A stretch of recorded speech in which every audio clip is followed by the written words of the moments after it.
all of what we have done is the activation of our right to self-determination, which is inalienable.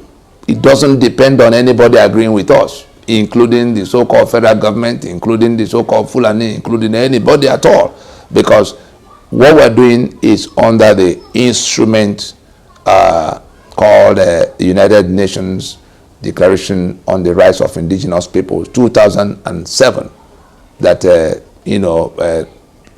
simply translates into what remedy is available to us in the lamentations we are caught in. As long as we are distinct ethnic nationalities in our ancestral spaces, we're entitled to that right. And it doesn't depend on anybody else agreeing with us. Therefore, Yoruba land is like Catalonians in Catalonia, like the Scots in Scotland, saying they are fed up with the UK.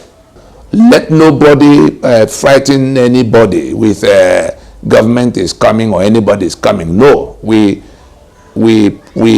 situated and conditioned what we were doing. All the processes are within legitimate and legal parameters.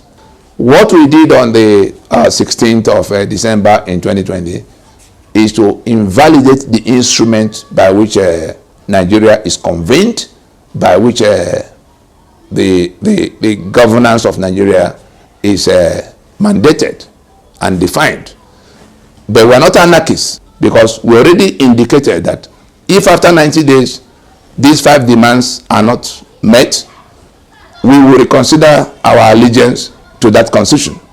Anybody can interpret it how they choose, but that is what the signatories, that is what the peoples of the territory have indicated. The first demand is that the federal government of Nigeria must now, that the Federation of Nigeria, because the dispute is against the Federation of Nigeria as represented by the illicit federal government of the day, to come to the table by first expressly acknowledging the dispute that has been declared, because it's a sovereignty dispute, it's a union dispute. These constituents are saying, the South and Middle Belt, saying, we no longer have a country if it is this constitution that we didn't make that is locking us down here. Second demand, that federal government must expressly commit to decommissioning, to the decommissioning of wholesale decommissioning of that 1999 constitution. The third demand is that federal government must expressly commit to halting any further renewal of the life of that constitution by way of election, that no further elections will happen, because we cannot be discussing how to settle this fundamental problem, and some are still discussing how to go to election under that constitution, because elections will validate the life of that constitution another season. We must now go to solve the problem. That's the third demand. The fourth demand is that the nationalities have to be invited to work out the modalities, the memberships of the transition body, and the mandate, and the time frame, and all of it. What will define that period in which we will go to the business of reworking the constitution. We're not talking about sovereign conference. We're not talking about some kind of woolly, the specifics of what had to be done will have to be agreed. Finally, an announcement of a transitioning arrangement, time-bound transitioning arrangement, in which everybody will know that from now on it is a transitional government, and then the two-stage process by which the constitutions, the successor constitutions, will emerge. The regional blocks will have to make out their constitutions.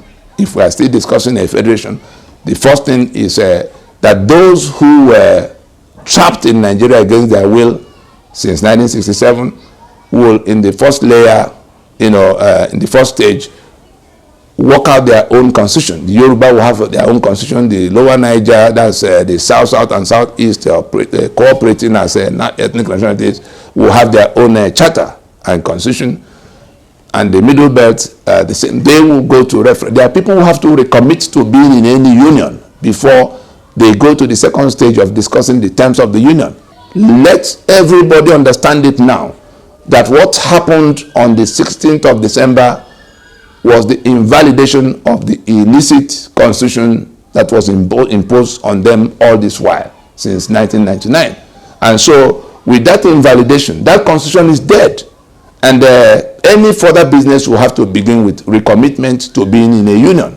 It is when that recommitment is done that, so let it be clear that the process that we are talking about, that will be acceptable to us, will be in two stages. If anybody is still hoping to call a meeting in Abuja, where they will say National Assembly or government is, the matter of our sovereignty is not the business of government. Even as bad as that constitution of 1999 is, in section 14.2a, it at least acknowledges that sovereignty, I'm quoting now, section 14.2a of the 1999 constitution acknowledges that sovereignty belongs to the people from whom government, through this constitution, derives all its powers and authority.